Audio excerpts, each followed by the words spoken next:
Ethan Walker had everything most people in New York only dreamed about: an office on the 60th floor overlooking Manhattan, a team that followed his every command, and a reputation as one of the sharpest minds in venture capital. Yet the morning he received a cream-colored envelope on his desk, the confidence that had carried him through years of success began to fracture. The card inside was engraved with the names Lauren Mitchell and Charles Grant. The woman who once promised him forever was getting married, and she wanted him to know. The invitation felt like an insult wrapped in civility. Ethan stared at the embossed letters until the edges blurred, wondering if this was her final act of triumph. The city outside went on as if nothing had changed: sirens, coffee carts, meetings. But inside, Ethan's mind turned over the same thought. He had been humiliated once. He would not be humiliated again. Attending the wedding alone would make him look like the man who lost. Bringing someone extraordinary, someone impossible to ignore, would rewrite the story. The idea grew until it was less a plan and more a challenge to his pride. That afternoon, while walking through Union Square, he noticed a woman sitting against the wall of a closed bookstore, reading an old newspaper. She looked too young to have given up on the world and too calm to be asking for help. Her clothes were worn, but her expression carried a quiet defiance, the kind of strength that didn't ask for sympathy. Her name, as he later learned from the coffee shop owner nearby, was Ava Collins. No family, no address, once worked in finance before vanishing after a scandal that wiped out everything she owned. People said she was smart but unlucky, the kind of person New York swallowed whole. Ethan couldn't shake the image of her as he returned to his office. The idea that she had fallen from a world similar to his fascinated him. Maybe it was curiosity, or maybe it was a small, dangerous sense of recognition. He imagined walking into that wedding with someone like her by his side. A mystery no one could categorize. A woman who had seen both sides of fortune. It wasn't charity he wanted. It was symbolism. She represented resilience, and that, in his own twisted way, was what he wanted Lauren to see. Not the wounded man she left, but someone who could turn ruin into elegance. As evening settled over the city, Ethan sat by his window, watching the skyline. Success had taught him how to calculate risk, and this felt like another investment. Only this time, the return he sought wasn't financial. He wanted control over the narrative that once slipped through his hands.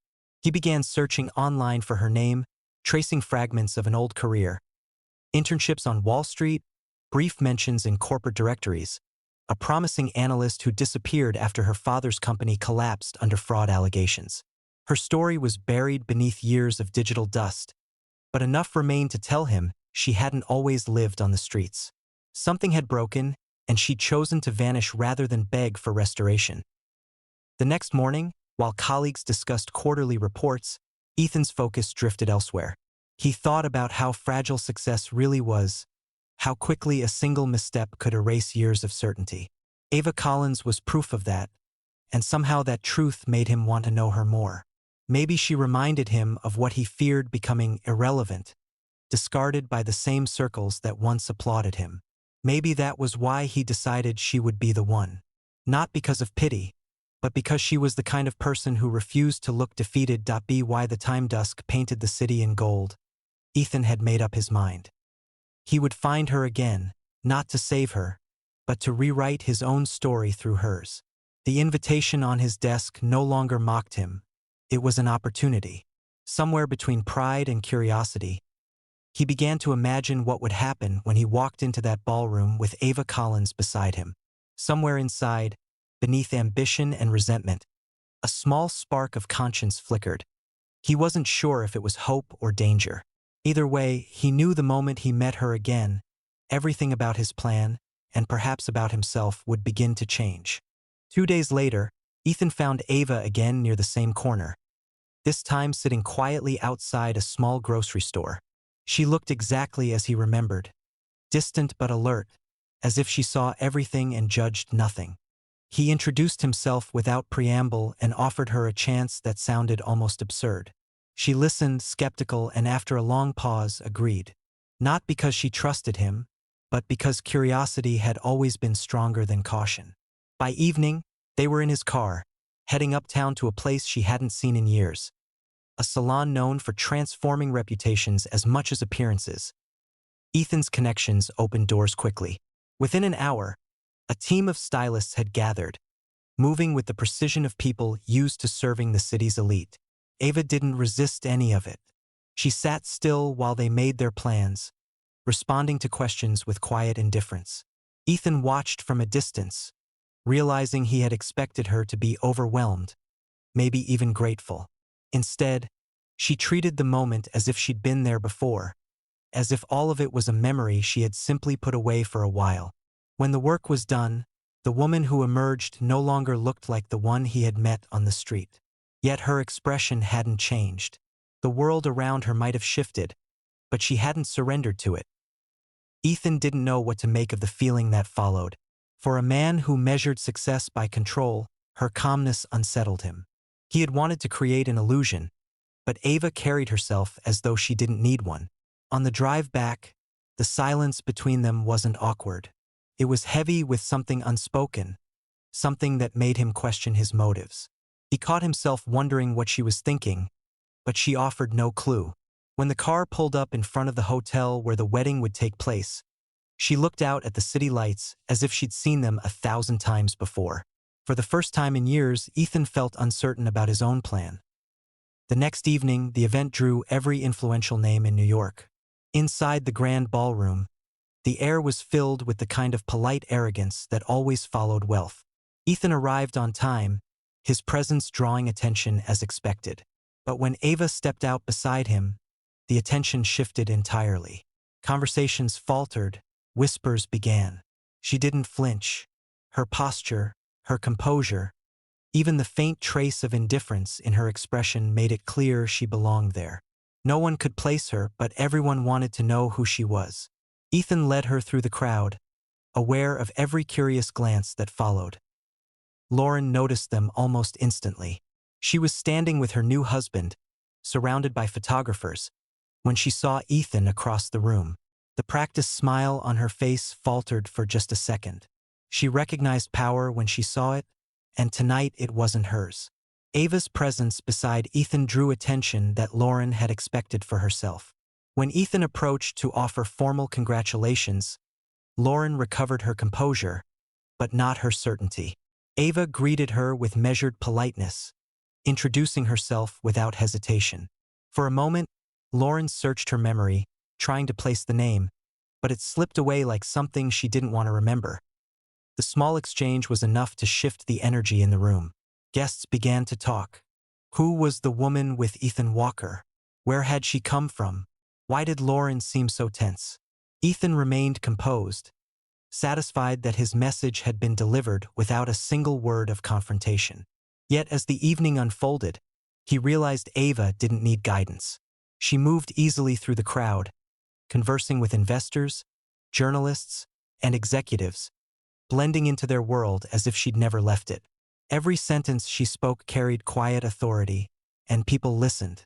Ethan began to suspect that his plan had become something else entirely. She wasn't there to play a role. She was reclaiming a space that had once been hers. Later that night, as the music shifted and couples began to dance, Ava stood near the edge of the ballroom, observing everything with detached interest. Ethan joined her, unsure what to say. For the first time, he wasn't in control of the moment. He sensed that she understood the entire game far better than he did. Around them, the chatter of high society continued, but it no longer mattered.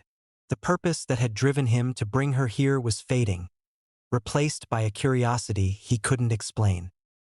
He had wanted revenge dressed as elegance, but what he found beside him was something else.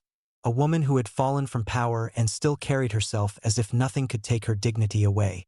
That realization unsettled him more than the invitation ever had. By the following week, the wedding had become the city's latest social headline. Photos of Ethan and the mysterious woman beside him filled gossip columns and business blogs alike. Speculation spread faster than facts. Some called her a model, others said she was an investor from overseas, but no one could find anything about her background. Ava Collins existed only in rumor. Ethan followed the stories with an odd mix of pride and discomfort. What had started as a calculated appearance had turned into something far more unpredictable. He had wanted to control the narrative. Instead, he had unleashed one he could no longer direct.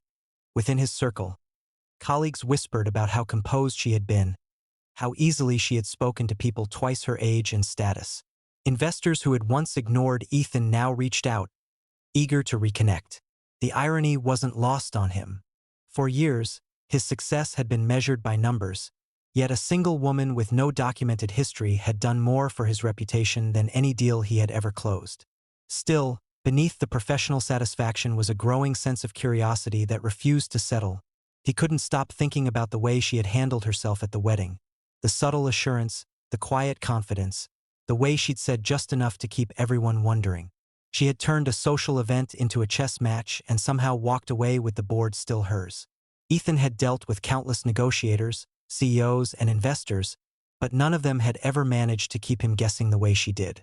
That realization unsettled him more than he cared to admit. Lauren's reaction, on the other hand, had been less restrained. People close to her told mutual acquaintances that she had spent the days after the wedding trying to uncover who Ava was. She called journalists, private contacts, even a few people in Ethan's old network. The obsession didn't surprise him. Lauren had built her life on control and appearances. Ava had disrupted both with nothing more than presence. Ethan found it ironic. The woman he had brought to humiliate his ex-fiancée had instead become the one person Lauren couldn't ignore. Meanwhile, Ava disappeared from the public eye as easily as she had entered it. She didn't respond to messages, didn't leave a trail of appearances or photos. It was as if she had never existed outside that one night. Ethan tried to put her out of his mind and focus on work, but the city's constant chatter made that impossible. Every meeting seemed to circle back to her name. Even his business partner, usually focused solely on profits, asked where he had found someone like her. Ethan gave no answer because he didn't have one. When the speculation became too loud, he decided to find her again. Not for publicity or revenge this time, but to understand. He used the same investigator who handled his corporate background checks. Days passed before the man called back. No criminal record, no current address, no employment history in years, he reported. It's like she vanished sometime around 2017. Before that, traces of her show up in Texas college transcripts, charity events, corporate directories. Then nothing. Ethan pressed for more, but there wasn't much else. Whoever she had been, she had erased that life carefully. The discovery left him uneasy. People didn't just vanish from the system unless they wanted to. He thought about what it would take to cut every tie, to step out of the digital world entirely. It required intent and knowledge. Ava wasn't lost. She had chosen to disappear. That decision intrigued him even more. What kind of person walks away from everything and still manages to return as if she never left? Lauren's persistence escalated. One evening, Ethan received a message from a mutual acquaintance saying that Lauren had finally remembered where she had seen Ava before. A conference in Dallas years earlier, during a deal that had gone wrong. The details were vague, but the connection was enough to confirm that Ava had once belonged to the same financial world they did. The thought shifted something inside him. The woman who had seemed like a mystery from the streets had once moved in the same circles, maybe even crossed paths with him before either of them had fallen into different versions of ambition. That night, Ethan sat in his office long after everyone had left. He thought about Lauren's voice from years ago, cold and confident, telling him that people like them couldn't afford mistakes. He realized that Ava Collins might be the living proof of what happens when someone defies that rule and survives. The idea both fascinated and disturbed him. By morning, he had made up his mind. He would find out who she really was, no matter how deep he had to dig. The story that had begun as a strategy for pride had become personal. He needed to know whether the woman who had walked into that ballroom with such quiet strength was a symbol of defiance or a reminder of everything he had tried to forget. Either way, he sensed the answer would change more than his understanding of her. It would change the way he saw himself.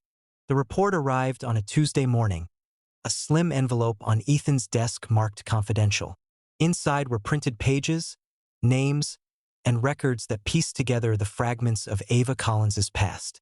Her real story was far from what anyone had guessed. She was the only daughter of Richard Collins, a former construction magnate from Austin, Texas. Years ago, his company, Collins Infrastructure, had been one of the most trusted in the South, responsible for major government projects and public housing contracts. Then came the collapse. Accusations of embezzlement, falsified invoices, and fraud that destroyed his reputation overnight. The company was liquidated, and Richard Collins died less than a year later under the weight of scandal. His daughter vanished soon after. Ethan read every line twice. The deeper he went, the clearer the pattern became. The name Lauren Mitchell appeared in several documents tied to the collapse: consulting agreements, acquisition transfers, financial statements. Lauren's former firm had been involved in the same projects. It wasn't coincidence. She had built her own empire on the ruins of someone else's. Ethan leaned back, letting the reality sink in. The woman he once loved had destroyed another family to elevate her own. And the woman he had met on the street was the consequence of that betrayal. Later that day, he reached out to Ava. It took effort to locate her again, but she finally agreed to meet in a quiet cafe near Midtown. She didn't look surprised when he told her what he had found. Her calmness confirmed everything. Richard Collins hadn't been a criminal. He had been framed. Lauren's firm had orchestrated false contracts, funneled money through shell corporations, and pinned the blame on him when the investigation began. Ava's voice remained steady as she described how she watched her father's name dragged through headlines, how her mother's health declined, and how she tried to fight back, but no one listened.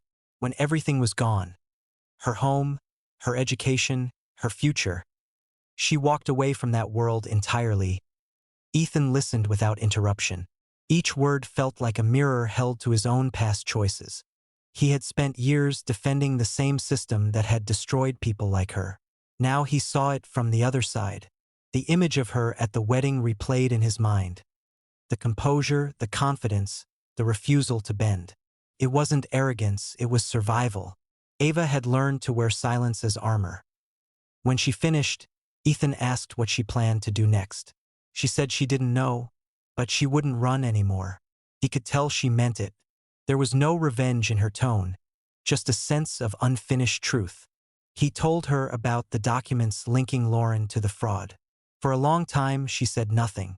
Then she thanked him, not as gratitude, but as acknowledgement. The information wasn't new to her. She had known pieces of it for years but lacked proof. What he gave her was validation. Evidence that her father's downfall hadn't been fate, but design. That night, Ethan couldn't sleep. He kept thinking about what it meant for both of them. His own success was built in the same financial ecosystem that had rewarded people like Lauren for deception. He had believed ambition justified everything, but now he wasn't so sure. Meeting Ava had exposed a fault line in his own beliefs. It wasn't just about her story anymore. It was about the kind of man he had become. By the next morning, he made a decision that felt less like strategy and more like necessity. He arranged for a legal team to review the old case under new light, quietly, without media attention. He wanted the truth to surface properly, not through scandal but through fact. When he told Ava about his plan, she didn't protest. She simply nodded, as if she had expected this from him all along. She reminded him that uncovering the truth wasn't enough. They had to survive what came after. Ethan understood. Lauren Mitchell was powerful, connected, and ruthless. Exposing her would ignite a war neither of them could predict. But the more he thought about it, the less afraid he felt. Maybe this was the first meaningful thing he had done in years. For once, his wealth, his influence, his network, they could serve something that wasn't self-interest. That afternoon, as his legal team began digging into the archived contracts, Ethan felt the first flicker of clarity he had experienced in a long time. Ava Collins had walked into his life as part of a reckless plan for pride. Now she had become the reason he could finally confront what he had spent years avoiding: the truth about the world he belonged to and the people it destroyed. The path ahead would be dangerous, but for the first time he wasn't calculating risk. He was choosing purpose. The first headlines appeared without warning. Overnight, Ava's name returned to public life through articles that blended truth and distortion until neither could be separated. Ava Collins, the fallen heiress returns. From luxury to the streets, a legacy of deceit. The pieces circulated through every major outlet within hours, repeating the same false story her father had once endured. Lauren Mitchell had moved faster than either of them expected. Her connections inside the media ensured that every article framed Ava as a manipulator, a woman using pity and influence to claw her way back into high society. By morning, Ethan's office was flooded with calls from colleagues demanding explanations. Investors grew uneasy, and whispers began again, not about Lauren this time, but about him. Ethan recognized the precision behind the attack. Lauren had done this before: rewrite the narrative, shift blame, destroy credibility before anyone had a chance to speak. It was the same strategy she had used against Ava's father, only now she had a new target. Ava, however, didn't panic. She had seen it all once and survived. When Ethan showed her the first article, she studied it without reaction. She said the only thing left to do was face it publicly. He disagreed at first, but she insisted. This time, silence would not protect her. They decided to take the story to a place where Lauren couldn't control the message. The upcoming investment summit in Chicago offered the perfect stage, a national broadcast event with hundreds of executives, journalists, and regulators in attendance. Ethan secured a speaking slot, framing it as a presentation on transparency in corporate governance. The night before the conference, Ava reviewed the documents one last time. Every file, every transfer, every fraudulent account Lauren had created was there. The proof was irrefutable. What had once been rumor was now record. When the day arrived, the industry's most powerful figures gathered under one roof. Lauren Mitchell sat among them, unaware that the next hour would dismantle everything she had built.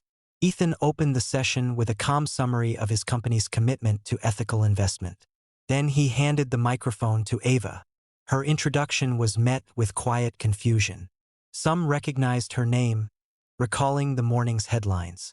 But she began speaking clearly, outlining the collapse of Collins' infrastructure, the false accusations against her father, and the network of firms that had benefited from his ruin. She named the companies, the dates, the individuals. When she finally revealed the link to Lauren Mitchell's former consulting firm, the room shifted from skepticism to shock. Ethan stood beside her, reading the supporting data on the screen: emails, contracts, bank transfers. Everything was dated, verified, and traceable. For the first time, the narrative could not be twisted. The documents had been filed with the Securities and Exchange Commission the night before, guaranteeing their authenticity. Within minutes, phones buzzed across the audience as reporters realized what they were witnessing. Lauren's face drained of composure as the weight of exposure settled. By evening, the story had turned again, this time in Ava's favor. News outlets that had smeared her hours earlier were forced to retract their claims. Federal investigators reopened the Collins case, citing new evidence of fraud and obstruction. The Justice Department confirmed that an inquiry into Mitchell Capital Holdings was underway. Ethan's phone rang nonstop, but he ignored it all. What mattered wasn't the chaos outside, but the quiet sense of justice taking form. Lauren tried to fight back through statements from her lawyers, claiming fabrication, but the evidence was too precise. Every transaction matched her own firm's records.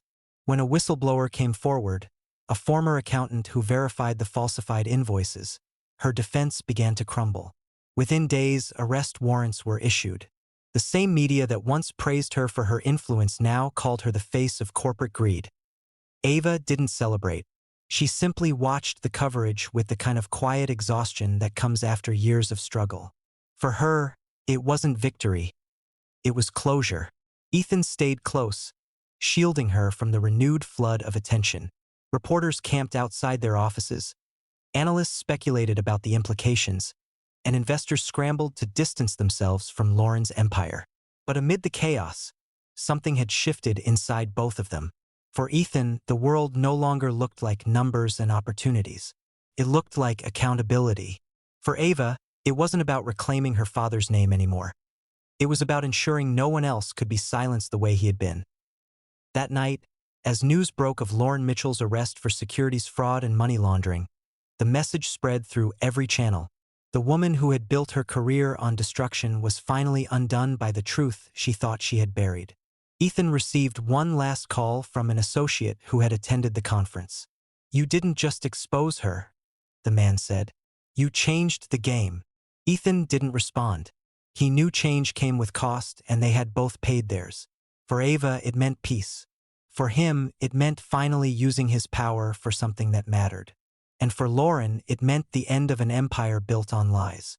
In the weeks that followed Lauren's arrest, the city moved on to its next scandal. But for Ethan and Ava, the aftermath lingered. The exposure had shaken the entire investment world, forcing firms to review their own ethics. And out of that chaos came opportunity. Together, they founded a new company called Collins Strategies, built on the idea that transparency and accountability could still exist in business. It began as a modest venture run out of a shared workspace in Lower Manhattan, but word spread quickly. People who had once dismissed Ava now sought her advice. Reporters asked for interviews, and university programs invited her to speak about corporate reform. She turned most of them down. For her, rebuilding wasn't about publicity. It was about purpose. Ethan's colleagues were surprised by how much he changed. He stepped away from the high-stakes deals that once defined him, choosing instead to help Ava establish a firm that offered consulting to startups and nonprofit organizations. The first months were relentless. They spent long hours restructuring contracts, advising on risk management, and guiding small businesses that couldn't afford large corporate counsel. Every success felt different from the victories of their past lives. Less glamorous, more human. They weren't chasing headlines anymore. They were rebuilding trust. But success came with consequences. Not everyone wanted to see them thrive. Several of Lauren's former associates, left exposed by the investigation, began quietly pushing back. Anonymous threats arrived through email, warning them to stop reopening old cases. One of their clients received a call suggesting that Collins Strategies was under investigation for tax evasion. It wasn't true, but the intent was clear: to intimidate and isolate them. Ava refused to be deterred. She had spent too many years hiding. Ethan, though cautious, followed her lead. He hired a cybersecurity firm to protect their systems and discreetly filed reports with federal authorities. The warnings stopped, but the tension didn't fade. Through all of it, their relationship evolved into something neither had planned. Ethan noticed how Ava handled crises with quiet steadiness. She made decisions guided not by fear but by principle. She no longer carried the weight of her past as shame. She carried it as experience. And for the first time, he began to see his own privilege through her resilience. He had always believed his wealth gave him control, but watching Ava rebuild from nothing made him realize how much strength came from losing everything and surviving anyway. Months passed, and Collins Strategies grew faster than anyone expected.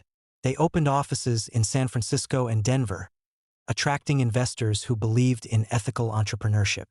Ava became the public face of the company, while Ethan managed operations behind the scenes.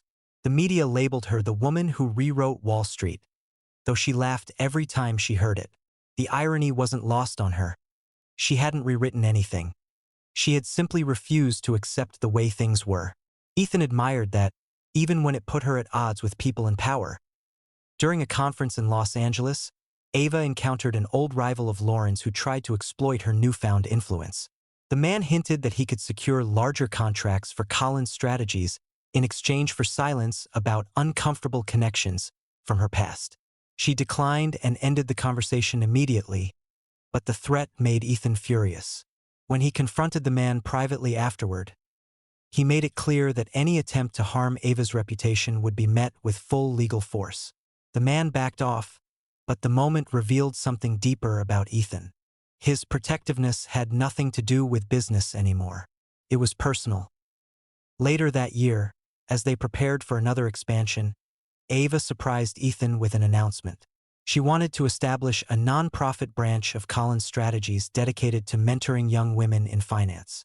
The goal was to teach transparency, negotiation, and ethics to a new generation before they entered the corporate world. Ethan agreed without hesitation, funding the program entirely from his own savings. Watching Ava design the project reminded him why he had chosen to stand by her. She wasn't chasing redemption. She was building change. But beneath the momentum, both of them felt the strain of constant exposure. They had defeated one enemy, yet the system that enabled people like Lauren still existed. Every contract negotiation reminded them that corruption wasn't gone. It had just evolved. Sometimes, late at night, Ethan wondered if their fight would ever truly end. Yet whenever he voiced his doubts, Ava's response was the same. The fight mattered precisely because it never ended. By the end of the year, Collins Strategies had become a respected name in American business circles. Clients valued their honesty, and employees admired their leadership. The same financial press that once ridiculed Ava now celebrated her as a visionary. Ethan stood beside her through it all, knowing that what they had built was more than a company. It was a statement. They had turned a story of ruin into one of renewal. And although the world still whispered about them, they no longer cared. Their lives, once driven by revenge and reputation, now revolved around something far more enduring. The belief that integrity, even in a world addicted to power, could still win. When the chaos of expansion finally slowed, Ethan suggested leaving the city for a while. The constant attention, the pressure of running a company that had become a symbol of reform, and the endless scrutiny had drained them both. Ava agreed without hesitation. They chose the Oregon coast, a quiet place where no one cared about headlines or market trends. For the first time in years, they disconnected from everything: no interviews, no investors, no press. It wasn't an escape. It was a recalibration. Life there moved differently. They woke up without alarms, worked only when necessary, and learned to fill their days with something other than obligation. Ava started drafting the curriculum for her mentorship foundation, while Ethan spent hours reviewing proposals from small entrepreneurs across the country. The stillness brought clarity neither of them had expected. Away from the noise, they realized how much their identities had been shaped by the need to prove something, to themselves, to the people who doubted them, to a world that measured worth by success. Ava began visiting community colleges nearby, speaking to students about ethical business practices and resilience. Her story resonated with them in ways data and theories never could. She didn't glamorize her past. She used it as a reminder that integrity had value, even when it didn't pay immediately. Ethan watched from a distance, realizing she was no longer fighting for redemption but for purpose. Every time she spoke, he saw a woman who had transcended what was done to her. During one of their quiet evenings, Ethan confessed that he no longer wanted to return to New York. The thought surprised even him. For a man who had built his reputation in skyscrapers and boardrooms, admitting that he was done with that life felt like betrayal to the version of himself he had once been. But the truth was simple: he didn't miss it. The ambition that once defined him had transformed into something quieter. He wanted to build a life, not an empire. Ava didn't argue. She only said that sometimes walking away was the most radical form of success. As the months passed, they settled into a rhythm that felt natural. They bought a small home near the coast, using the rest of their savings to fund Ava's nonprofit. The first group of young women entered the program that spring. Many came from backgrounds similar to Ava's, people overlooked by institutions, dismissed by the system. She trained them not only in finance but in resilience, teaching them how to hold their ground in rooms that weren't built for them. Each success story reminded her of her father, of the future he had wanted for her before everything was taken. Ethan supported her project fully, handling logistics and mentoring young entrepreneurs who joined the program later. He discovered satisfaction in the quiet work of helping others succeed. No publicity, no applause, just progress. People who once viewed him as ruthless now saw a different man, one defined by the company he kept and the causes he supported. He didn't care about perception anymore. The only approval he sought came from the woman beside him. One evening, as they reviewed the foundation's first-year report, Ava brought up an idea. She wanted to establish a scholarship fund in her father's name at the University of Texas, reserved for students pursuing careers in construction engineering and business ethics. The thought of restoring her father's name through education moved Ethan more than he expected. They began the process the next morning. The university accepted the proposal, promising to honor Richard Collins with an annual lecture on integrity in business leadership. The dedication ceremony drew a modest crowd: students, faculty, a few industry leaders who remembered the old scandal but were ready to acknowledge the truth. Ava spoke briefly, her words measured but full of conviction. When she finished, there was a long silence before the applause. For her, that moment wasn't about recognition. It was about restoration. The cycle that began with destruction had ended in renewal. Ethan realized then that his role in her story had shifted. He was no longer the man who brought her into chaos. He had become the person who helped her find peace. They returned to Oregon after the ceremony with a sense of finality. The battles that once consumed them no longer felt relevant. Their lives had moved into a different phase, one built on gratitude instead of survival. That night, sitting together with the sound of waves in the distance, Ava turned to Ethan and said that she was ready to start over completely. She wanted a life not defined by the past, not by headlines or redemption, but by choice. Ethan understood immediately. He had felt the same for months but hadn't known how to say it. They agreed that whatever came next, it would belong to them alone. For the first time, they were not building a company, a cause, or a reputation. They were simply building a life. A year later, life in Oregon had settled into a steady rhythm. The foundation was thriving, with new programs expanding to other states, and Collins Strategies had evolved into a national model for transparent business consulting. What began as a way to correct the past had quietly become a movement. People called it the Collins Standard, a term that neither Ava nor Ethan had invented but one that now symbolized fairness in a system that had long forgotten what that meant. They rarely spoke about success anymore. It no longer needed definition. Ava spent most of her time traveling between Oregon, San Francisco, and Washington, meeting with local business leaders and students. She no longer felt out of place in boardrooms or classrooms. Her story had made her name familiar, but not in the way fame does. It wasn't celebrity, it was credibility. People trusted her not because she had won, but because she had lost and learned. Ethan often stayed behind, running their operations remotely. He found peace in the ordinary details of their life together. The early meetings, the sound of her typing in the next room, the simplicity of knowing that ambition no longer owned him. One morning, Ava came back from a routine doctor's visit carrying a small envelope of test results. She didn't say much, just placed it on the table and looked at him. It took him a few seconds to realize what it meant. She was pregnant. The news landed between them quietly, not as shock but as revelation. They had built a company, rebuilt a reputation, redefined an industry. Now they were about to build something that didn't need investors or approval, something that simply belonged to them. Ethan reached for her hand without words. For once, the future felt uncomplicated. In the months that followed, their lives shifted again, not through grand events but through preparation. They reorganized the company's leadership, handing daily management to a trusted team, and focused on the foundation. The scholarship in her father's name became fully funded, with its first recipients enrolling that fall. When the announcement went public, Ava received hundreds of letters from students across the country thanking her for giving them a chance. She read every one of them. Each letter was a reminder that from loss could come purpose, and from injustice could grow opportunity. Late spring, the nonprofit hosted its first national summit on ethical entrepreneurship in Los Angeles. Ava gave the keynote speech. She spoke not as an executive or reformer, but as someone who had once been broken by the very system she now worked to improve. She said that integrity was not a strategy but a choice, one that often came with a cost but always led to freedom. The audience stood long after she finished.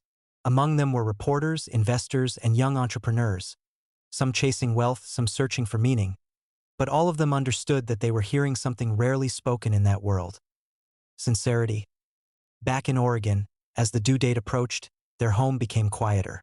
They didn't plan a grand nursery or a lavish announcement. They wanted normalcy. When the twins were born, a boy and a girl, the world outside barely noticed, but for Ethan and Ava it felt like the final turning point. They named the children Noah and Grace. For Ava, those names carried significance. One represented rebuilding, the other compassion. Together, they embodied everything she had fought to reclaim. Months later, a journalist visited them to write a feature on the company's transformation. During the interview, the writer asked Ava how she managed to balance forgiveness with ambition. She paused for a long moment before answering. She said that forgiveness wasn't about forgetting. It was about refusing to let bitterness decide who you become. The writer recorded every word but later admitted that the conversation changed how he saw success. Ethan and Ava rarely revisited their past anymore. The story of Lauren Mitchell, the downfall, the headlines, it all felt like a life that had belonged to someone else. Lauren remained in prison, her empire dismantled, her name fading from public memory. Ava never spoke ill of her. She believed that justice had already done what anger never could. Years later, when the foundation marked its 5th anniversary, Ava stood before a group of new scholarship recipients. She told them that her father once believed the American dream was about wealth, but she had learned it was about rebuilding after everything was gone. She reminded them that power without integrity was weakness disguised as strength, and that true success was measured not by what you owned but by what you restored. After the ceremony, as the sun lowered over the Pacific, Ethan joined her. They didn't speak. There was nothing left to say.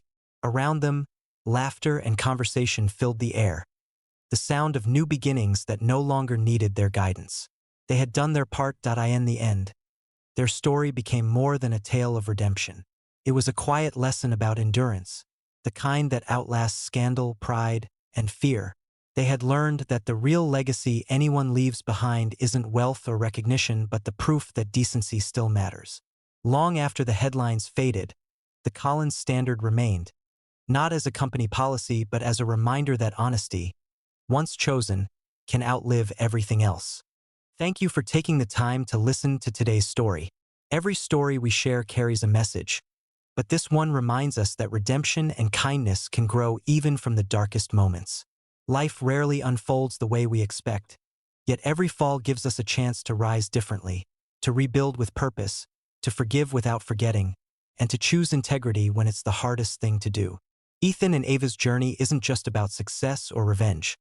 It's about learning that true strength lies in compassion, honesty, and the courage to start again. If this story touched you in any way, I hope it inspires you to look at your own challenges with a little more faith and a little less fear. We all have the power to turn pain into meaning, and sometimes, the smallest acts of empathy can change the course of a life. Support our channel and help us continue bringing stories that inspire and move hearts.